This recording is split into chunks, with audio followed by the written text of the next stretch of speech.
Welcome to the Human Rights Roundtable podcast. I'm your co-host, Melinda Garfield.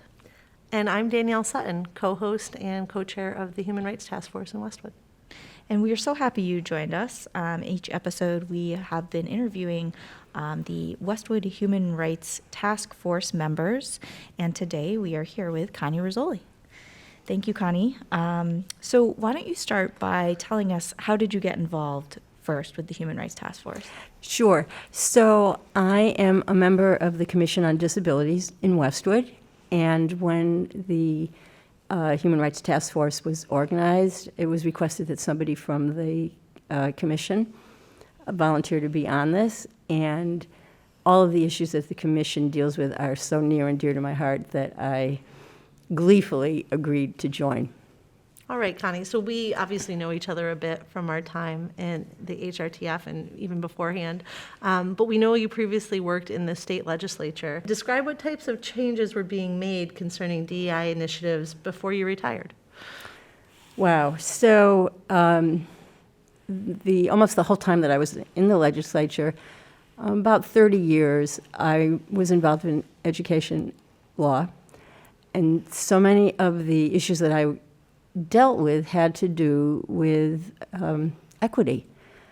One of the very first bills that I worked on fresh out of college was making it illegal to have public schools that were single sex. So there was a boys' Latin, there was girls' Latin, and maybe not equal in terms of the services that they were providing. So that was the first issue.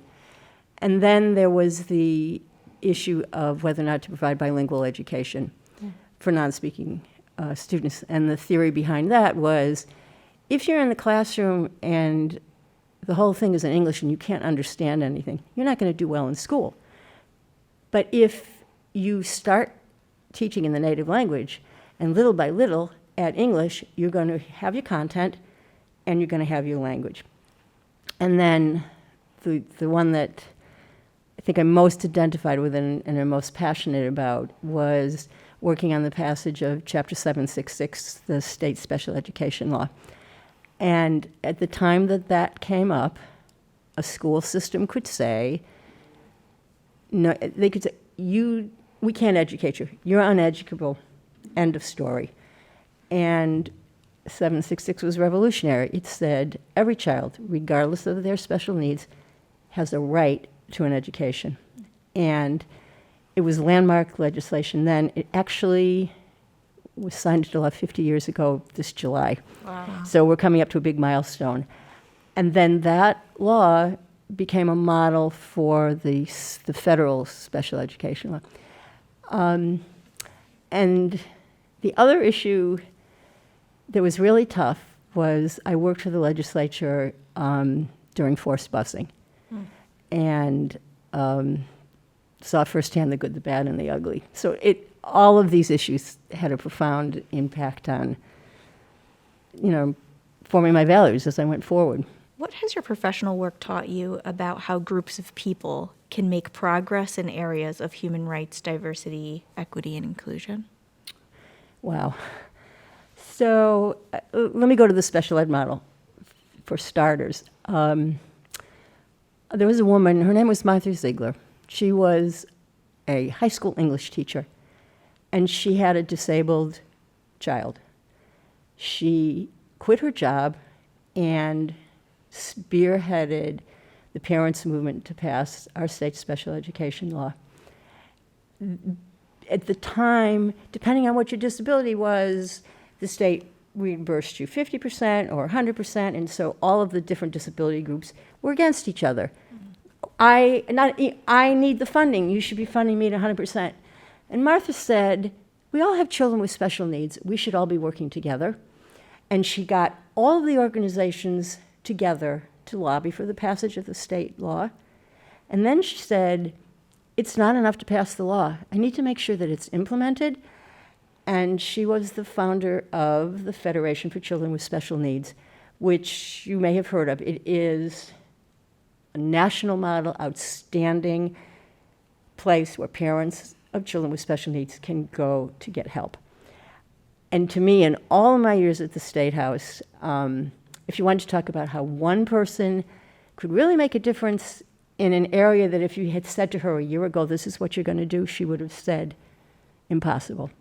But she didn't say impossible. She said, I'm going to do it. She was truly inspirational. That's wonderful. I've been thinking a lot about the way history repeats itself and the things that we can learn, and just trying to look at it from a broader perspective.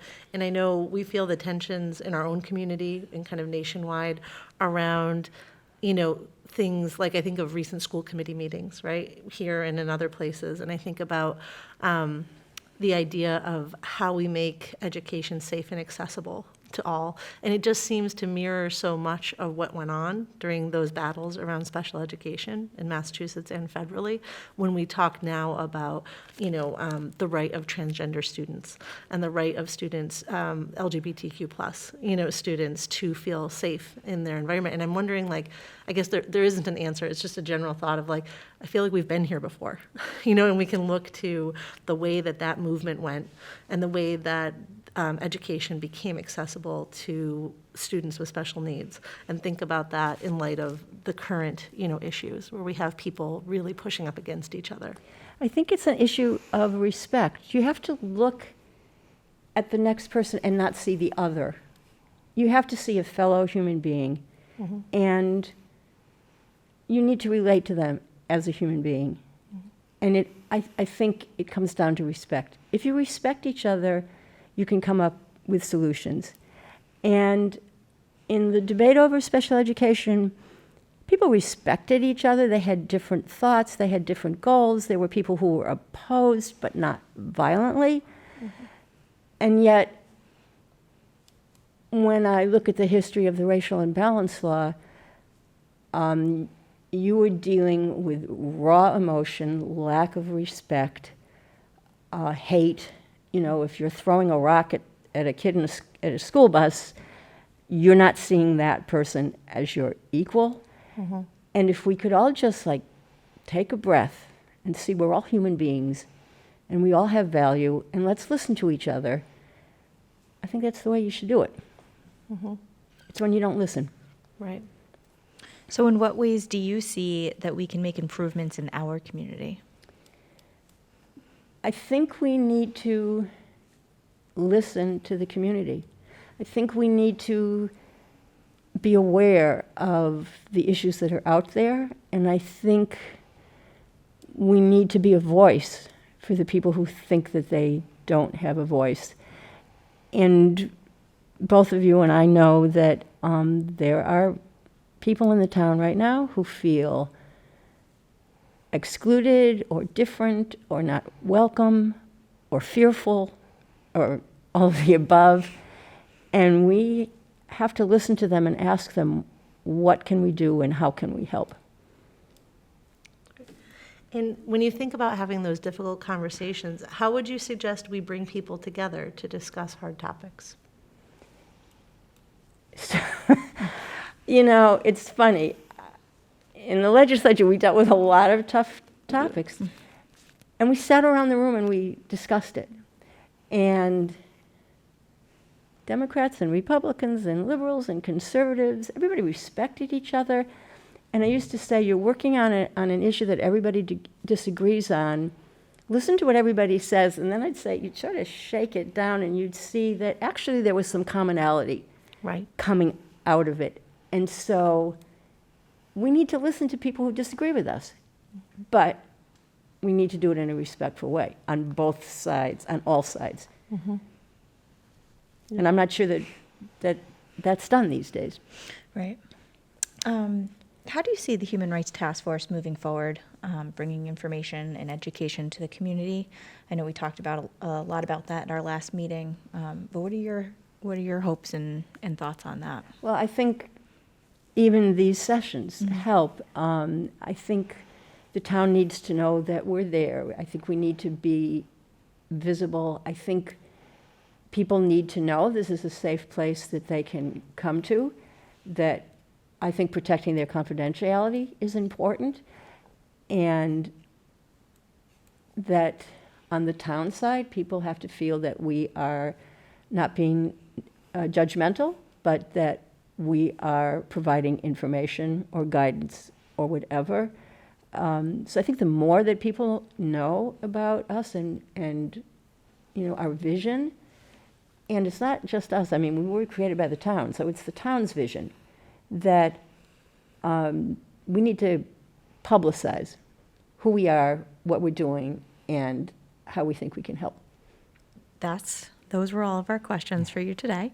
We leave you with a quote that we all agreed was great, and I believe it's from Rabbi Tarfon. But the quote is, "It is not up to you to finish the task, but you are not free to avoid it." I think that resonates with all of us, That's that powerful. Indeed. we're here to help because we're not going to avoid it. So tune in next time. We're actually meeting with our Human Rights Task Force students for our next podcast. So we're really excited to meet with them and, learn about the culture of what's going on in school and, how the Human Rights Task Force has taken students on and, what a huge part they are while we have these amazing conversations around human rights. Thanks so much, Connie. Thanks for joining us, Connie. Thank you for inviting me.